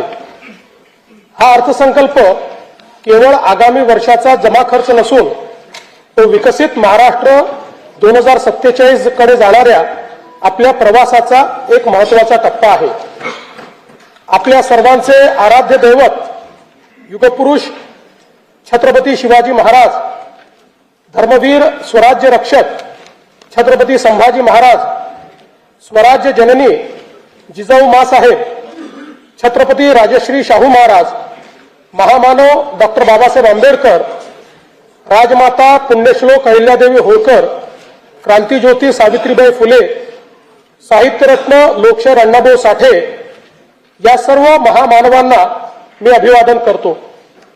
आधुनिक भारतातील सामाजिक क्रांतीचे अग्रदूत, थोर समाज सुधारक व मानवी मूल्यांचे पुरस्कर्ते महात्मा ज्योतिराव फुले यांच्या जन्माला 11 एप्रिल 2027 रोजी 200 वर्षे पूर्ण होत आहेत. त्या निमित्ताने सन 2026-27 या वर्षात महात्मा फुले यांच्या कार्याचा गौरव करण्यासाठी एक समिती स्थापन करून विविध सामाजिक उपक्रम राबविण्यात येतील व त्यासाठी आवश्यक निधी उपलब्ध करून देण्यात येईल. संत गाडगेबाबा यांचे हे 150वे जयंती वर्ष आहे. त्यानिमित्ताने संत गाडगेबाबा यांचे जन्मस्थळ, कर्मभूमी व अंतिम श्रद्धास्थान या ठिकाणांना एकत्रित जोडून संत गाडगेबाबा तीर्थक्षेत्र सर्किट विकसित करण्यात येईल. ग्रामीण भागाच्या सर्वसमावेशक विकासासाठी प्रमुख राज्यस्तरीय अभियाने एकत्रित करून संत गाडगेबाबा ग्राम समृद्धी अभियान राबविण्यात येईल. तसेच संत गाडगेबाबा उन्नत ग्राम योजनेअंतर्गत 75 गावांमध्ये कृत्रिम बुद्धिमत्तेच्या सहाय्याने नागरिकांचे जीवनमान उंचवण्यासाठी पथदर्शी प्रकल्प राबविण्यात येईल. भारतरत्न डॉक्टर बाबासाहेब आंबेडकर यांच्या महाड, जिल्हा रायगड येथील चौदार तळे सत्याग्रहाच्या शताब्दी वर्षानिमित्त तेथील पायाभूत सोयी सुविधांकरता विकास आराखडा तयार करण्यात येईल. महात्मा फुले, संत गाडगेबाबा व डॉक्टर बाबासाहेब आंबेडकर या महामानवांच्या स्मृतीचे हे विशेष वर्ष लक्षात घेता सन 2026-27 हे वर्ष सामाजिक समता व समरसता वर्ष म्हणून साजरे करण्यात येईल. त्यांच्या कार्याचा गौरव करून विविध सामाजिक उपक्रम राबविण्यासाठी आवश्यक निधी उपलब्ध करून देण्यात येईल. हिंदुहृदय सम्राट बाळासाहेब ठाकरे यांच्या जन्मशताब्दी वर्षपूर्ती निमित्त मी त्यांना अभिवादन करतो. त्यांच्या दादर मुंबई येथील राष्ट्रीय स्मारकाचे पहिल्या टप्प्याचे काम पूर्ण झाले असून दुसऱ्या टप्प्याचे काम जून 2026 पर्यंत पूर्ण करण्याचे नियोजन आहे. तसेच त्यांच्या स्मृतीप्रित्यर्थ काही योजना देखील राज्य सरकार सुरू करणार आहे. त्याचं सविस्तर माहिती पुढे सांगण्यात येईल. कालच जगद्गुरू संत तुकाराम महाराज बीज सोहळा संपन्न झाला. संत तुकाराम महाराजांना वंदन करून देहू येथील राष्ट्रसंत जगद्गुरू संत तुकाराम महाराजांच्या जन्मस्थानाच्या जतन व संवर्धनासाठी विकास आराखडा हाती घेण्याची मी घोषणा करतो. अध्यक्ष महोदय, हे भाषण करताना माझे मन अत्यंत जड झाले आहे. सर्वाधिक वेळा उपमुख्यमंत्री पद आणि दीर्घकाळ वित्त विभागाची धुरा सांभाळलेले राज्याचे लाडके नेते माननीय अजितदादा पवार आज आपल्यात नाहीत. त्यांच्या जाण्याने राज्याच्या सार्वजनिक जीवनात आणि प्रशासनात कधीही भरून न निघणारी मोठी पोकळी निर्माण झाली आहे. त्यांनी एकूण 11 वेळा राज्याचा अर्थसंकल्प मांडला. अजितदादा व अर्थसंकल्प हे नाते दृढ झाले होते. त्यांच्या करड्या शिस्तीमुळेच महाराष्ट्राची वित्तीय स्थिती कठीण काळातही स्थिर राहिली. काम करणारा माणूस ही त्यांची ओळख आणि त्यांनी दिलेली विकासाची दिशा आजही आपल्याला प्रेरणा देत आहे. त्यांना श्रद्धांजली म्हणून सर्व मान्यवरांची चर्चा करून त्यांच्या व्यक्तिमत्वाला साजेसे भव्य स्मारक उभारण्यात येईल. तसेच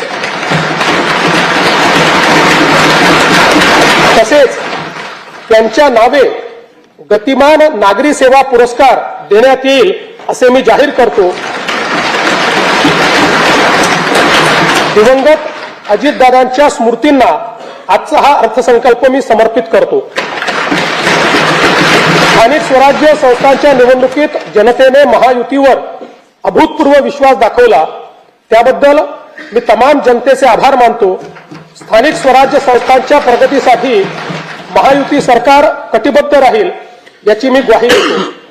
16व्या केंद्रीय वित्त आयोगाने केलेल्या शिफारसीनुसार पुढील 5 वर्षांमध्ये राज्यासाठी भरीव निधी प्राप्त होणार असून आपत्ती व्यवस्थापनासाठी केंद्र शासनाने वाढीव निधी देण्याबाबत राज्याची मागणी मान्य केली.